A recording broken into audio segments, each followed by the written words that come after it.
안녕하십니까. 오늘은 예수님의 마지막 명령, 지상명령이라고 하는 마태, 마가, 누가, 요한 이 사복음서의 마지막 부분을 우리가 모두 성경을 봉독했습니다. 왜 이 마지막 부분, 예수님의 말씀의 이 마지막 부분이 중요하냐면 기독교라는 종교가 무엇을 지향하느냐 하는 것에 대한 움직일 수 없는 샘플이기 때문입니다. 또 오늘 우리가 처한 상황에서 우리가 어떻게 행동해야 되느냐라고 하는 것을 이처럼 적나라하게 보여주는 장면이 없다고 생각합니다. 즉 하나님 나라의 목표와 그 자원에 관한 이야기입니다. 조금 어려운 말을 제가 쓰는데요. 하나님 나라의 목표, 지향점. 목표라는 말은 사실은 어려운 말은 아닙니다. 그냥 이렇게 생각하시면 됩니다. 더불어민주당의 목표는 뭡니까? 그걸 잘 모르시면 그럼 정의당의 목표는 뭡니까? 분명히 있죠. 노동자, 농민들을 잘 살게 해주겠다. 뭐 이런 거 아니에요? 대기업을 다 해체를 한다거나 뭐 이런 식으로. 여러분 그 목표가 있습니다. 그러면 자유한국당의 목표는 뭘까요? 북한을 무력으로 대응할 수 있는 튼튼한 안보를 만들고 그 다음에 이 나라를 부국 강병원의 나라로 만들자, 이거 아닙니까? 목표라는 것은 지향점입니다. 타겟인 거죠. 목표라는 것은 개인에게도 있습니다. 나는 왜 사느냐? 내가 지금 30만 원씩 매달 돈을 들여가지고 뭘 배운다. 왜? 돈이 너무 많아갖고 한번 써보자. 30만 원이 라는 돈을 펑펑 버리면 기분이 어떨까? 이런 차원에서 돈을 30만 원씩 갖다 바치는 인간은 없습니다. 내가 이것을 썼을 때 나는 어떤 것을 배울 것이고 그리고 그 너머에는 뭐가 있다는 것을 알아야 그 사람은 목표 지향적인 사람인 거죠. 목표라는 그런 것입니다. 심각한 것이죠. 예수님이 제자들과 함께 너희들 이제부터 어떻게 살아야 된다. 무엇이 목표일까요? 오늘 지금 읽은 마태, 마가, 누가, 요한 이 네 개의 복음서와 사도행전 1장까지 봤을 때 도대체 예수님의 머릿속에는 무엇이 목표로 자리 잡고 있었을까요? 이게 또 허황하고 황당한 질문이라고 생각되면 좀 더 쉽게 말씀을 물어보겠습니다. 예수님이 무슨 조직을, 단체를 창설하라고 하셨나요? 있습니까? 예수님의 이 조직과 단체, 어떤 그룹을 만들으라는 것에 대한 말이 없다는 사실이 너무 놀랍지 않습니까? 예를 들면 이거, 너희 12명은 이제 전부 다 한기총 이사들이다. 뭐 이런 거. 이제 너희들 뒤에 오는 사람들을 아우러 맞아서 조직을 잘 갖추고 이런 거 있어요? 아니 하늘나라로 올라가시면서 얼마나 걱정이 되겠습니까?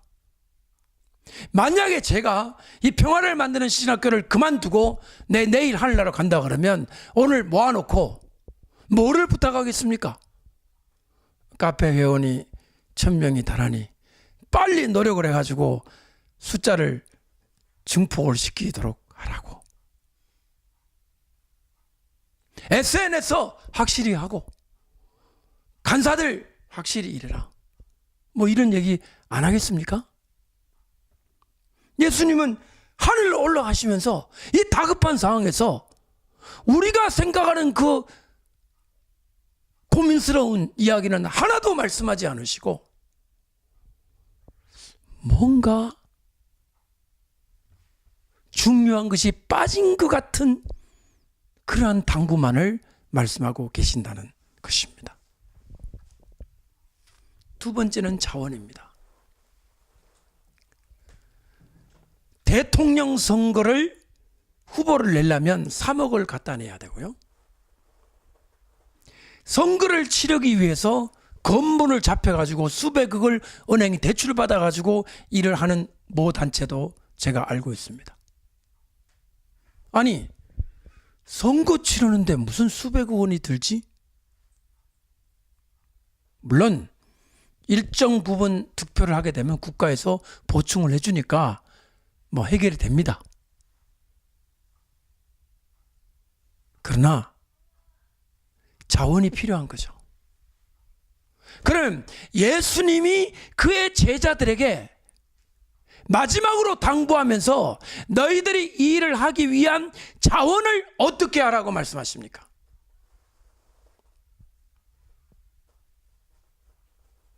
자원이라는 말도 조금 이렇게 두리뭉실하고 정확한 표현이 아니라고 생각되시면 선교비. 뭘 어떻게 선교하라는 말씀 해 주셔야 되잖아요. 그동안 내가 3년 동안 있을 때 그 요한나 수산나 그런 여자들이 헌금한 거 있잖아. 그 계좌 그 통장 가져와. 그 가룟 유다가 빼먹고 남은 거 있거든. 베드로 이거 가지고 잘해. 이런 방구의 얘기도 없어요. 뭘 어떻게 먹고 살으라든지 뭐 어떻게 하라든지 아무 얘기가 없습니다. 이 두 가지, 조직은 정치고 재정은 경제 아닙니까? 정치와 경제에 대해서 완전 침묵이신 이 예수님 머릿속에는 도대체 무엇이 있을까요? 답을 너무 쉽게 내리는 분들이 계십니다. 예수님은 관심이 없었다고. 아닙니다.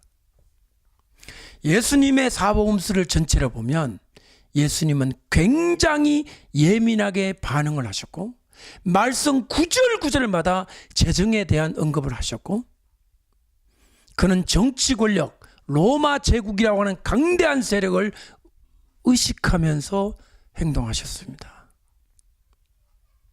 그렇다면 이 마지막 순간에 제자들에게 이 조직 문제나 이 재정 문제 정도는 말씀하셔야 되는 거 아닙니까? 자, 이 문제의식을 가지고 이제 하나씩 공부를 해보겠습니다. 첫 번째는 마태복음에서 나오는 구절을 중심으로 말씀을 생각해 보겠습니다. 예수님이 이렇게 말씀하셨습니다. 하늘과 땅의 모든 권세를 내게 주셨다. 여러분, 저를 보세요. 하늘과 땅의 모든 권세를 내가 이제부터 얻어야 되니까 너희들이 열심히 하면 내가 이거를 대선에 당선될 수 있다. 이게 아니에요. 너희들이 죽으라고 뛰면 내가 하늘과 땅의 권세를 얻을 수 있으니까 너희들 열심히 뛰어라. 너희들 노력 여하에 따라서 내가 하늘과 땅에 얻을 권세를 얻을 수도 있고 너희들이 노력 안 하면 나는 권세를 못 얻는다. 이게 아니에요. 하늘과 땅의 모든 권세를 내게 주셨다.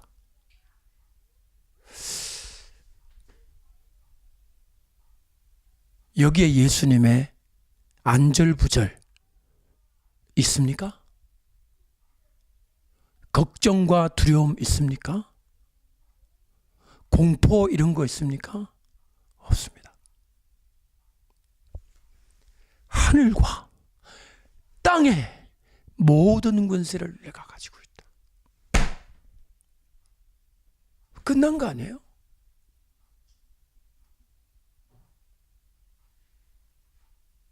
애써서 쟁취할 어떤 것이 아니라는 거예요. 가지고 계세요. 예수님은. 제가 하나 물어보겠습니다. 만약에 대한민국이라는 나라가 지도에서 사라지면 하나님 나라 무너집니까? 우리가 무너지죠. 하나님 나라는 안 무너집니다. 착각하시는 분들이 많이 계세요. 대한민국 무너지면 하나님 나라 무너진다고? 웃기는 소리 하지 마라 그러세요. 대한민국 무너지면 대한민국 사람이 무너지고 네가 죽고 내가 죽는 것 뿐입니다. 하나님 나라 여전합니다. 착각하시는 분들이 계세요. 한국교회 문 닫으면 하나님 나라 무너집니까? 안 무너집니다. 한국교회 목사들 다 잡혀가지고 총살당하면 하나님 나라 무너집니까? 안 무너집니다. 한국교회 목사들만 불쌍한 거죠. 제가 이 말씀을 드린 이유는 한국교회가 무가치하다든지 한국교회 목사들이 뭐 쓰레기라든지 그런 얘기 안 합니다. 한국도 중요하고 한국 사람 중요하고 한국교회 목사 중요합니다. 그러나 하나님 나라에 비하다면 티끌보다 못한 존재들입니다. 우리는 맡겨주셔서 감사한 것뿐이고 성실히 못한 것 부끄러운 것뿐입니다.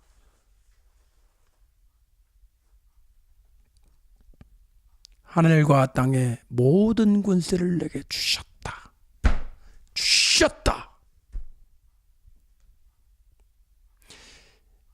이 구절 앞에 저는 두 가지 상반된 느낌이 왔습니다. 첫 번째, 어우, 예수님 대단하시구나. 든든함이 왔습니다. 확신, 기쁨, 이런 거, 풍성함. 근데 동시에 두려움도 왔습니다. 하늘과 땅의 권세를 예수님이 가졌다면 나의 충성, 나의 노력, 나의 열심이 하늘나라에 비해서는 내가 가진 모든 열심과 충성과 봉사가 상대적 가치를 받게 안 된다는 거예요. 절대적 가치가 아니라는 거죠. 상대적 가치. 상대적 가치란 말을 이해하시겠습니까?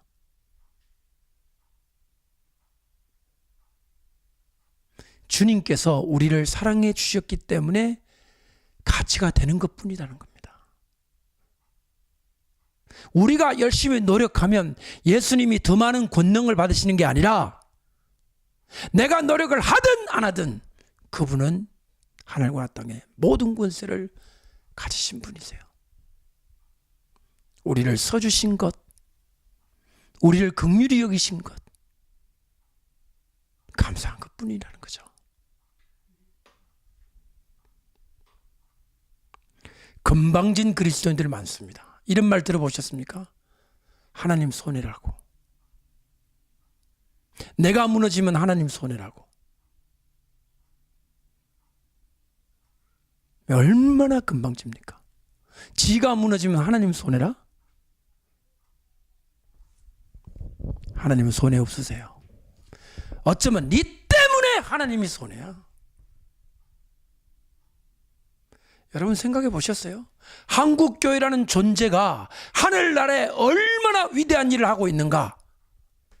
반대로 하늘나라에 얼마나 많은 손해와 고통의 존재가 되어가고 있는가? 생각해 보세요. 여러분은요? 사람이 태어나서 한 인생이 태어나서 하늘나라에 도움이 되고 하나님 나라에 기쁨이 된다는 것 자체는 감사의 조건이거든요. 근데 이렇게 일을 시켜주니까 막 금방 져버리는 거예요. 나 없이는 하나님도 얻지 못할 거야. 이런 삭퉁머리 없는 인간들이 있다는 거예요. 네 같은 거는 한 추럭으로 갖다 줘도 쓸모없어요. 한때 가난할 때 열심으로 봉사했던 목사님들 지금 잘 나가니까 트렁크 뒤에 250만 원짜리 양복을 30벌씩 넣어가지고 다니고 그거를 자랑하며 다니는 목사들이 있다는 걸 내가 들었을 때 한국교회 망해야 되겠다라는 생각이 확 들어왔어요.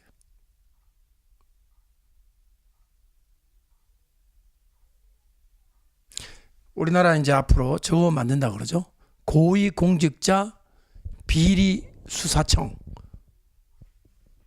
공수처, 고위공직자 수사청, 주로 검사들을 타겟으로 하는 아마 수사청인 것 같습니다. 우리 하나님께는 천사들의 한 부류를 딱 이렇게 조직해가지고 천사들을, 야 너들은 목사들만 특별히 수사해라고 하는 부서가 아마 만들어져야 될 것 같습니다. 왜? 대한민국은 목사만 전담하는 부서는 없는 것 같습니다.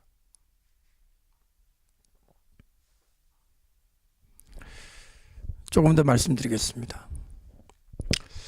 저는 제가 이 말씀을 드릴 때 이 목사가 목사님들한테 뭐 화가 났나?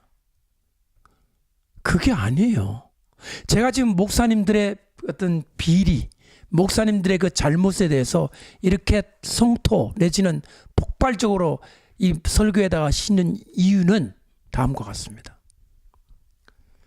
제가 사복음서를 보니까요, 예수님의 적이 누군지를 살펴봤어요. 그 당시에 유대인을 짓밟고 절대로 유대인들을 때려가면서 짓밟는 로마 군인들을 예수님 욕했습니까? 욕했어요? 로마 군인 누구를 욕했어요? 오히려 이랬죠. 로마 군인, 이스라엘 중에도 이런 믿음을 보지 못했다.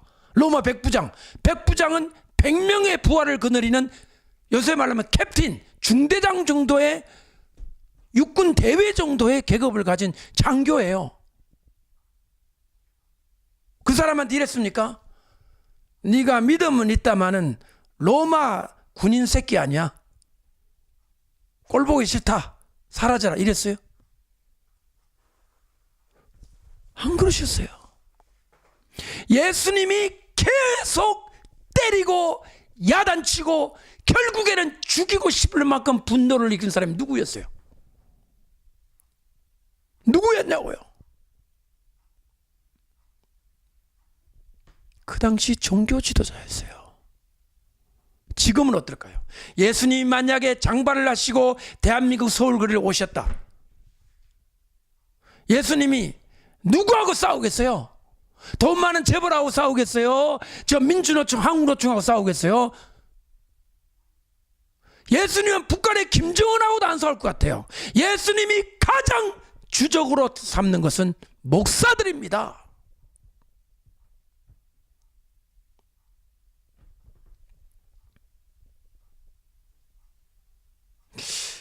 복음서 읽어보세요. 예수님이 누구하고 계속 말다툼 하시는지, 그리고 누가 예수님을 죽이려고 살해 음모를 꾸미는지, 저가 죽어야 되겠다, 저를 죽여야 되겠다, 누가 그랬습니까? 로마가 그랬습니까? 로마 군인, 총독 빌라도는 살려주려고 애를 썼어요. 그의 부인까지도 저런 죄가 없는 선한 사람이라고 부인이 살려주려고 애를 쓰는 것까지도 악을 써가지고 저를 죽이지 않으면 가이사의 충신이 아니옵니다 이래가면서, 저것들이 언제 가이사의 충신이었어요? 예수님의 스피릿을 가진 사람은 정치, 경제, 안보 이런 악한 악당들을 향한 대적을 하는 것이 아니라 이 나라의 종교 지도자, 다른 종교 말고 예수 이름을 가르치는 종교 지도자들을 향하여 거침없는 독수를 뿜지 않으면 안 된다는 게 제 소신이에요. 왜 그런지 지금부터 말씀드리겠습니다. 목사라는 직책은 하늘나라의 장관들이에요. 그들은 이 땅을 통치하는 사람들입니다. 그게 무슨 말이에요? 목사님을 통치한다고 하니 뭐 목사들을 높이는 거 아니에요? 하느님 나라 통치자들 맞습니다. 그거를 내팽개쳤다는 거예요. 그 위대한 자원들을 양복 250만 원짜리 양복 30보라고 바꿔버린 거예요. 그의 기도 한마디로 사람을 살려줄 수 있고, 깨끗한 양심을 가지고 불의한 정권을 향해 지적해서 올바로 가게 할 수 있는 왕적 통치권이 목사에게는 있습니다. 하나님의 말씀을 똑바로 선포함으로써 어리석은 자들을 깨우쳐 올바른 길에 들어서게 할 수 있는 자들 있습니다. 목사들만은 사실은 아닙니다. 모든 크리스찬들이 왕같은 제사장이 맞습니다. 특별히 교회의 지도자는 통치권을 가진 자들이에요. 한 교회나 하나님의 기름 부음 받은 사자로 부름받은 사람들은 대통령도 부러워해서 안 되는 것입니다. 근데 하는 꼬락서니를 보시라는 거예요. 하나님이 이 나라에 만약에 심판이 온다 합시다. 대한민국에. 누구 때문에 심판이 올 것 같아요? 주의 종들이 너무나 나쁘다. 내가 벌을 내리지 않으면 안 되겠다.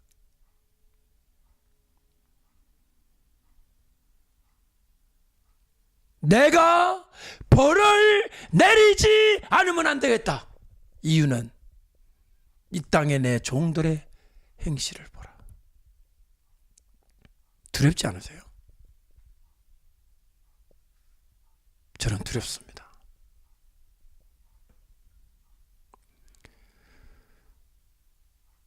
이것이 제자들에게 어떤 정치 조직을 만들라고 하지 아니하신 이유입니다. 이미 그보다 더 강력한 통치권을 12사도는 가지고 있었기 때문이죠. 그가 들어가는 나라마다 사단의 권세를 결박하고 어둠의 장막을 긋고 악한 영들의 권세를 파괴하는, 어떤 군대 장관이 그 일을 하며 어떤 대통령이 그 일을 하며 어떤 사단장이 사단의 권세의 장막을 걷어냅니까? 주의 종들은 할 수가 있는 거예요. 오직 성령의 권능을 받아 너희들이 가는 곳마다 하나님의 나라를 선포하고 하나님 나라를 확장시켜라.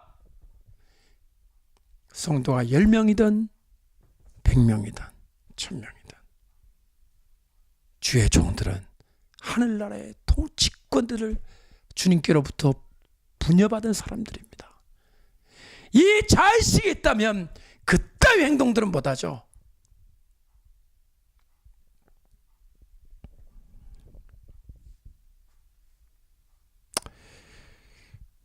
그 다음에 이 본문에서 마태복음 18장에서 놀라운 것은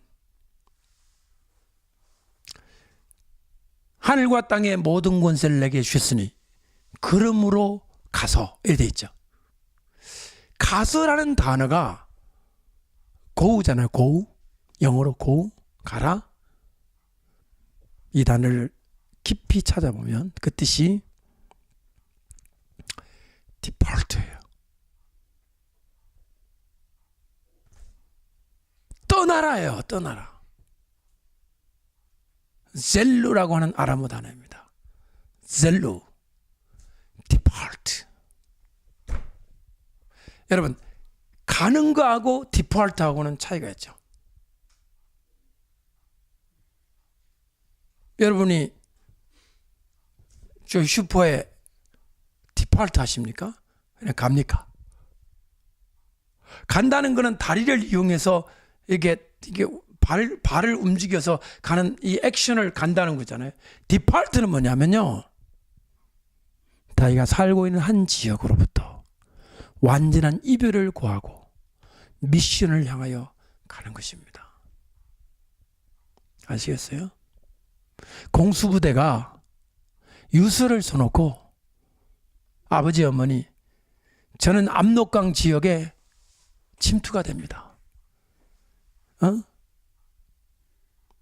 손톱 깎고 머리 끊어가지고 소자는 돌아오지 못할지 모르니 그동안 만수무강하십시오 하고, 이게 디폴트예요. 떠나는 거예요. 저는 이 가서라는 이 디폴트라는 단어에서 굉장히 숙연한 어떤 걸 느꼈어요. 돌아올 수 없는 길을 가라고 하시는 거구나. 갔다 왔다가 아니에요. 선교 보고하러 오는 것도 아니에요. 안식년 오는 것도 아니에요. 그냥 가는 거예요. 가서 죽는 거예요.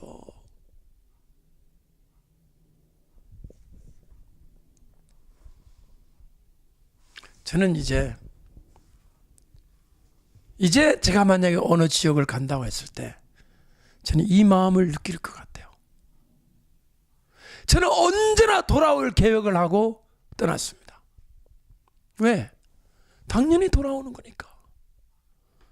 그러나 지금으로부터 2000년 전 예수님은 11제자 앞에서 돌아올 수 없는 길을 가라. 가서 다음과 같은 일을 해라 그랬어요.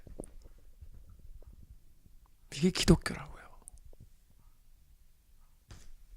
여행이 아닙니다.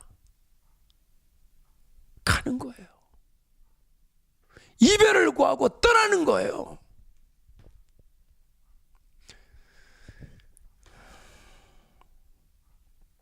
여러분,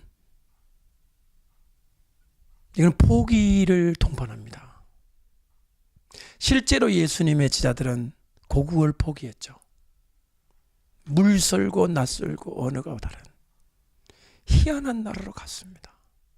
인도가 웬 말이며 아르메니아가 웬 말이며 러시아 전 동서남북으로 다 흩어졌어요. 예수님 말씀을 실천하려고. 어떤 제자는 가도 바다가 안 나와. 바돌로메가 북극의 방향으로 가고 있었어요. 끝까지 가면 시베리아를 넘어가지고 북극 바다까지 가야 되는데 가다가 그냥 거기서 전도한 게 바로 아르메니아. 그 나라를 복음화시켰죠. 도마는 오다 보니까 인도양 바다까지 왔죠. 거기서 교회를 만들었습니다. 12제자 예수님의 시킨 대로 하려고 정말 갔어요. 디폴트. 자, 그러면 디폴트 해가지고 무슨 일을 해야 되느냐? 예수님은 크게 두 가지를 하라고 하십니다. 첫 번째는 세례를 주어라. 여러분, 세례라는 단어가 굉장히 중요하게 언급됩니다. 이 마태복음만이 아니라 마가에도 마찬가지예요. 세례를 주라. 그 다음에 그리고 두 번째가 가르쳐라. 가르치다가 참 재밌게도 여러분 탈무드 아시죠?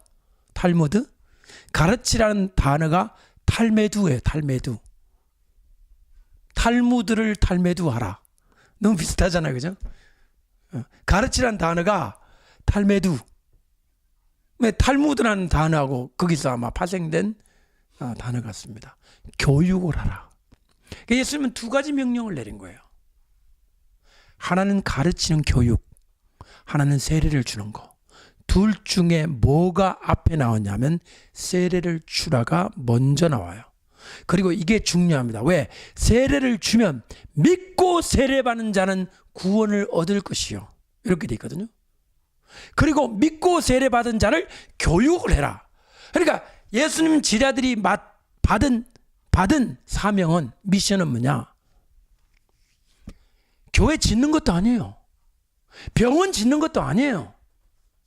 세례 주는 거하고 교육하는 거예요. 전도회가 예수 믿게 만드는 거하고 그들을 불러가지고 교육하는 학교 선생이 되는 거. 이 두 가지라고요.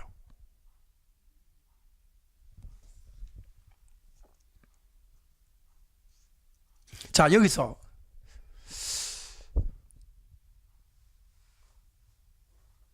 예수님의 제자들이 어느 나라로 가서 그 나라의 시스템을 바꾸기 위해서 청년들을 모아가지고 정치 집단을 형성하라. 아니면 아이템 좋은 거 해가지고 사업을 펼쳐가지고 재원을 확보하라. 왜 이 말이 없는지, 예수님의 이 말씀 속에 왜 이 두 가지, 권력과 경제 두 가지 언급이 없는지는 아까 설명했습니다. 왜? 예수님 자신이 뭘 가졌다고요? 하늘과 땅의 모든 권세를 가졌기 때문에.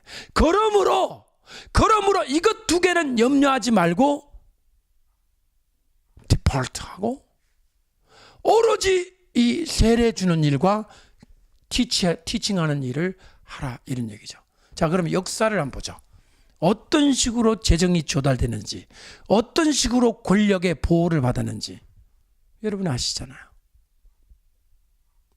처음에는 순교를 받았습니다. 죽었습니다. 피해를 당했습니다.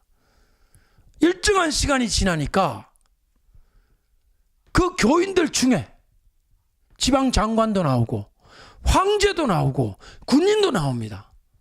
그래서 기독교인이 그렇게 나쁜 사람들이 아닌데 우리나라가 왜 자꾸 이렇게 그동안 핍박한 게 큰 잘못이다. 결국에는 권력의 보호를 받고 필요한 재정도 넘치도록 주셨습니다. 역사의 증언에 의하면. 그러나 이 모든 것, 이 두 가지, 권력의 보호와 재정의 풍성함, 이것도 결국에는 예수님이 주신 거 아니에요? 맞습니다. 예수님이 주신 겁니다. 근데 문제는 뭐냐면 역사는 거기서 끝나지 않죠. 이렇게 권력의 보호를 받은 교회, 재정의 풍성을 받은 이 교회가 첫 마음을 잃어버리게 되죠. 그래서 양백 250만 원짜리 30불을 트렁크 넣고 다니는 거예요.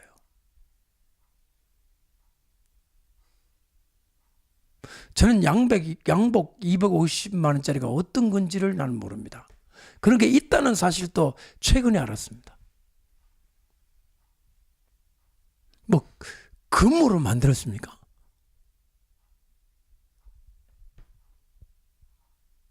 그거를 트렁크를 열고 자랑하는 그 심보는 무슨 심보이며 그 재정이 분명히 예수님께로부터 온 거 맞는데 양복 250만 원짜리 사라고 재정을 줬냐는 거예요. 그 사람한테 예수님이. 이 죄가 큰 죄라고 생각지 않으시죠, 여러분들은? 그까지 돈이니까. 이것이 죄로 여겨져야 그것이 하늘나라의 자원이 뭔지를 이해하는 사람이에요. 하나님 나라 자산 횡령죄예요. 횡령죄. 배임수재, 배임죄. 왜? 믿고 맺겠잖아요. 배임이라는 말이 무슨 뜻이냐면 믿은 것에 대한 배신 행위라는 뜻이에요. 아마 그 목사에게도 좋은 점이 있어서 예수님이 맡겼을 겁니다. 배신을 한 거죠.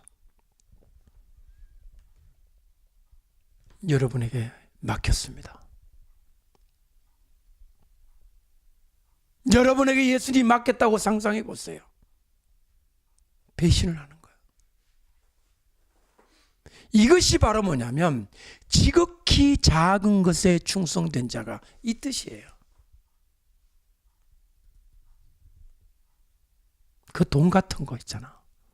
그거 하나도 제대로 관리를 못하면서 어떻게 은혜, 성령, 하늘나라의 위대한 큰 것을 대하여 충성할 수 있겠는가? 돈은 작은 거라고 예수님 말씀하셨어요. 작은 거지만 하늘나라의 것인 이상 그는 의무가 있습니다. 충성을 다해야 돼. 참 아이러니한 것은 예수님이 죽음을 당하시게 된 그 사건에 결정적으로 연루된 죄가 바로 횡령 사건이었다는 거예요. 가룟 유다가 어떤 인물이라고 나와 있습니까? 저는 뭐를 맡은 자라? 돈꾀를 맡은 자라. 그 돈꾀 안에 있는 돈을 자기가 도적질을 했다고 성경에 기록되어 있어요. 저를 한번 보세요.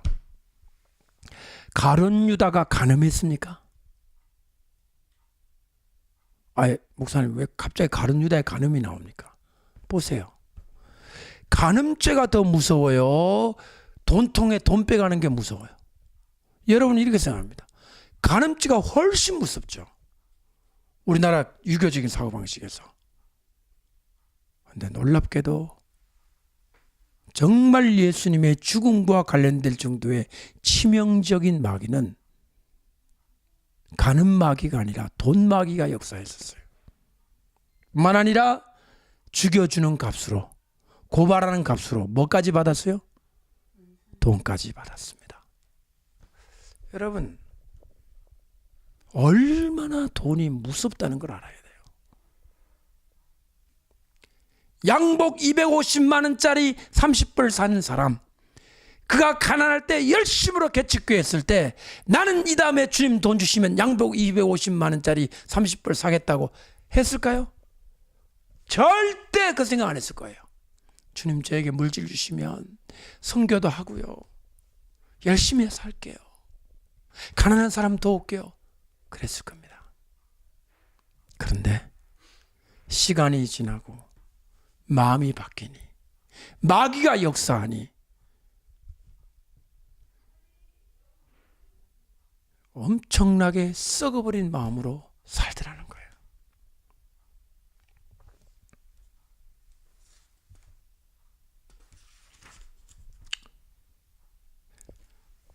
마태복음 28장에 예수님은 이어서 말씀하십니다.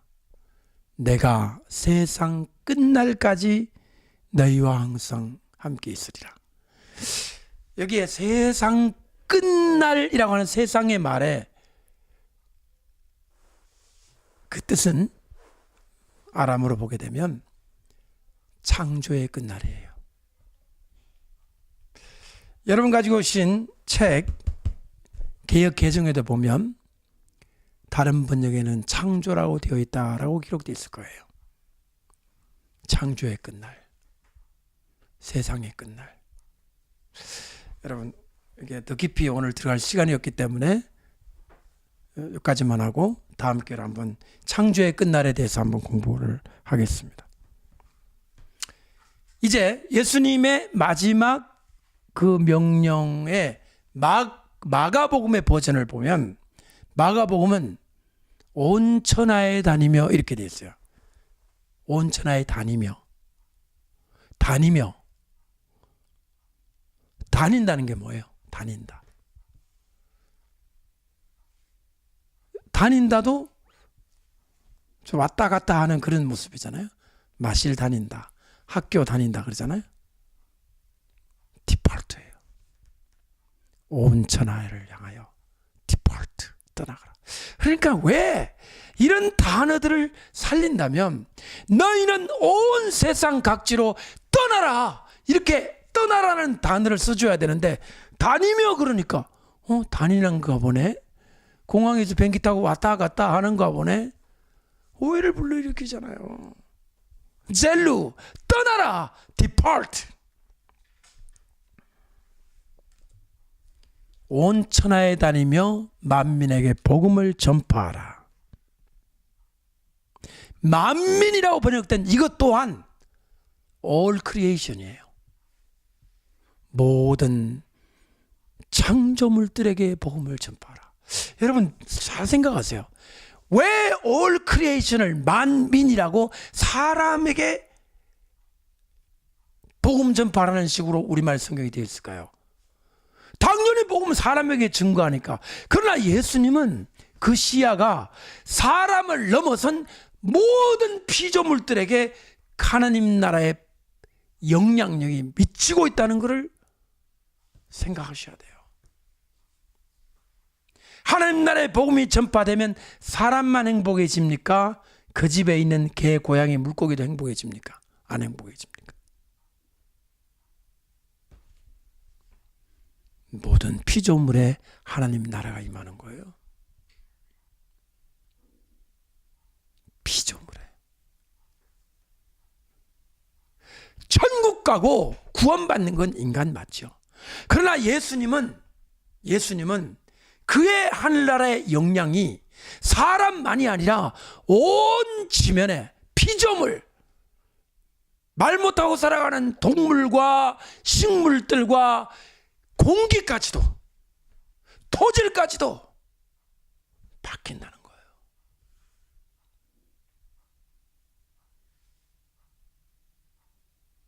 이거를 값싼 기복으로 가지 말고요. 기복으로 가지 말고 하늘나라의 아름다움이 임하는 것입니다. 썩은 냄새에 진동하는 세상이 복음의 향기로 가득하게 된다.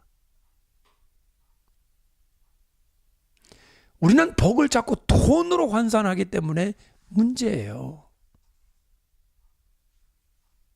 행복, 기쁨, 감사, 이런 것들은 물질의 풍요 그 이상의 가치를 담고 있습니다. 물질의 풍요 이상 말입니다. 한국 사람들은 그동안 너무나도 물질 중심의 이 하늘나라의 능력을 강조했기 때문에 물질은 받았어요. 돈은 벌었단 말이에요. 근데 불행합니다. 양복은 250만 원짜리 걸치는데 속은 썩었어. 밥은 10만 원짜리 20만 원짜리 쳐 드셔도 위장이 썩었어. 좋은 집에 살아도 가족 구성원들이 마음이 병들었어요. 이게 오늘 우리나라 모습 아니에요? 물질은 중요한 것입니다. 기본적인 자원이기 때문에. 하지만 주님은 그것 너머의 그 이상의 그 깊은 데를 말씀하시는 거예요. 올 크리에이션의 복음을 전파하라. 모든 피조물을 향하여 하늘나라의 위대한 소식을 전파하라. 산들에게 전파하고 바다에 외쳐라. 이거 이사야서나 예레미야서 구약 선지자들에게 나오는 말 아니에요? 복음성가 우리 CCM에도 나오잖아요. 산들에게 외쳐라, 바다에 외쳐라. 나와요, 안 나와요? 물론 그것이 문학적인 표현이긴 합니다만은 하늘나라의 복음이 전파되는 곳에는 산도 바뀌어요. 공기도 바뀝니다. 비가 와야 될 때 비가 오고요. 비가 오지 말을 때 비 안 옵니다. 자연계가 하나님의 나라에 맞추어 풍요로운 나라가 됩니다.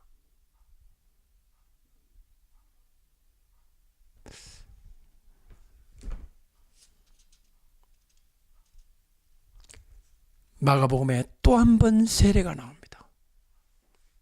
저는 자꾸 세례라는 것을 우리는 너무 종교의식으로 생각을 합니다.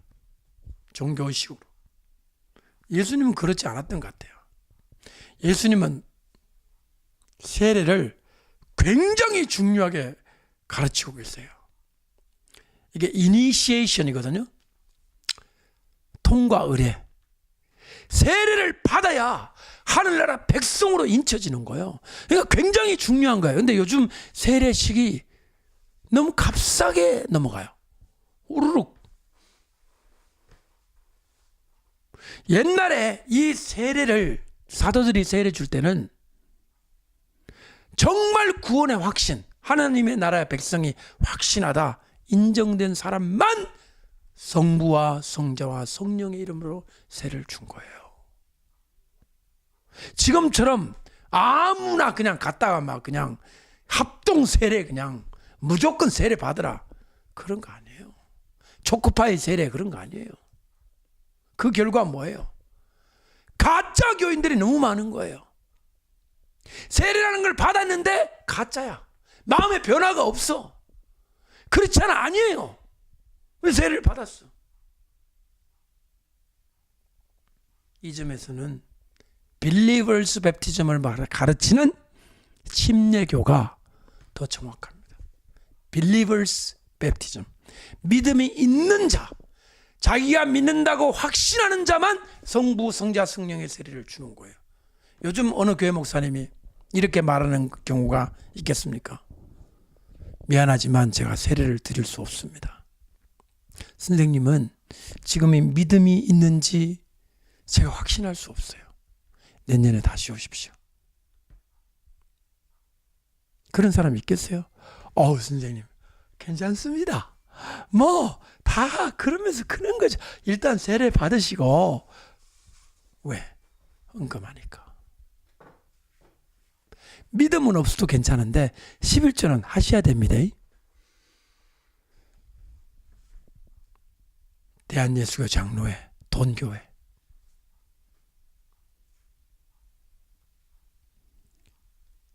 누구에게 책임이 있을까요? 북한에게 책임이 있을까 이거? 아닙니다. 이거 민주노총, 한국노총이 책임이 있을까요? 아니에요. 누구 때문에 심판해야 되는지 제가 결코 과장되이 말하지 않는다는 것을 여러분이 아셔야 합니다.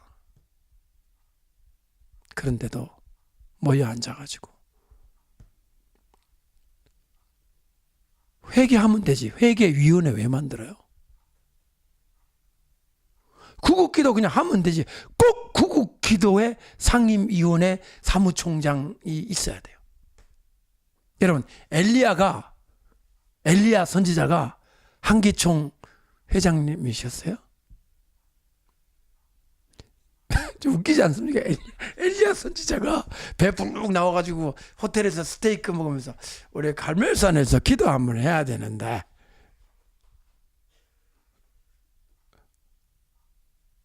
내가 기도할 테니까 옆에서 손방망이에 휘발유 붙여갖고 불내로는 연출해라.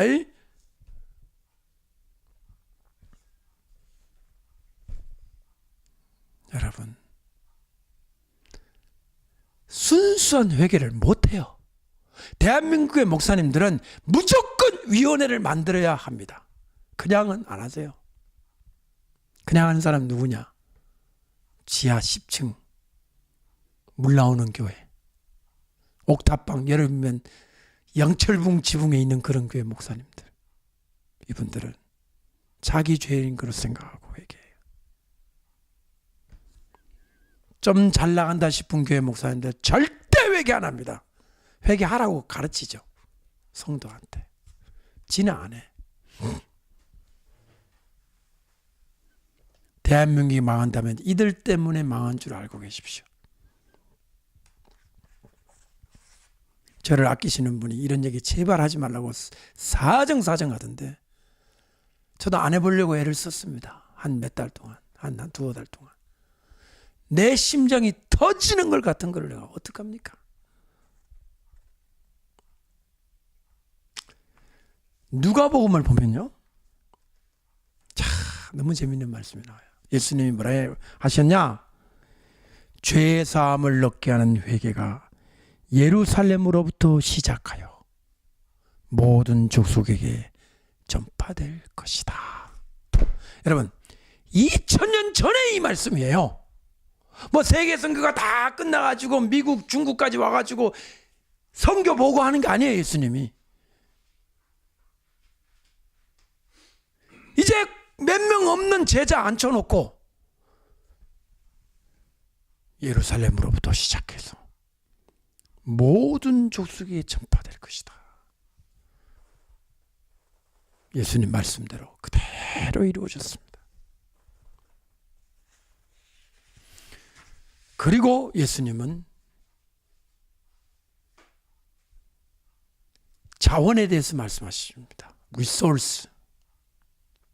하늘나라의 자원이 뭐냐? 이거였습니다. 위로부터 능력을 입히울 때까지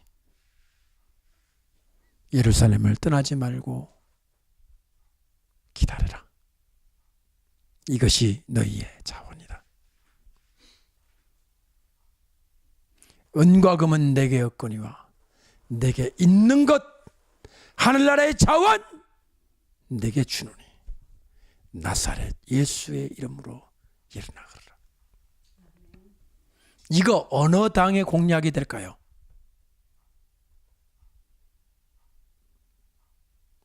이거는 정치 논리, 경제 논리로는 설명이 불가능한 하늘나라의 새로운 차원이에요.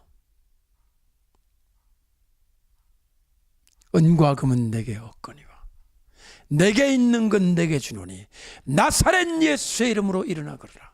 이 말을 할 수 있는 지도자는 하늘나라의 하나님 나라의 이 땅의 지구당 위원장, 각 교회 목사님들이 할 수 있는 말입니다. 나 은 없습니다. 나 금도 없습니다. 나는 권력도 없습니다.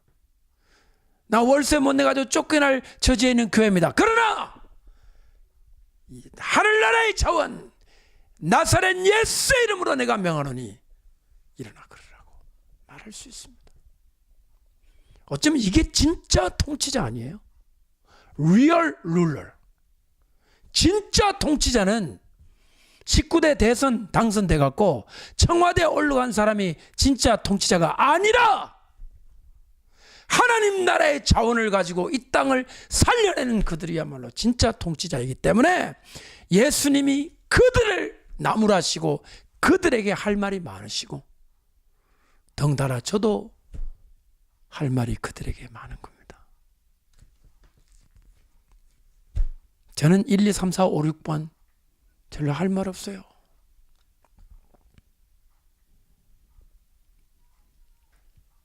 기대해 볼 만한 사람은 있겠지만 절대로 기대는 못합니다. 저는. 왜? 저는 하늘나라의 통치자이기 때문이죠. 제가 어느 당으로 들어가겠습니까? 제가 이분으로 들어가면 예수의 이름을 마구마구 퍼뜨릴 수 있다고 생각하십니까? 못합니다. 1, 3번은 더더욱 못합니다. 못합니다. 제가 그 당원 이제야 우습지 않습니까? 저는 예수 그리스도의 하늘나라의 하나님 나라의 성지구당 위원장이면 됩니다. 악꽃대 위원장, 평화를 만드는 위원장, 위원장 안 돼도 좋습니다.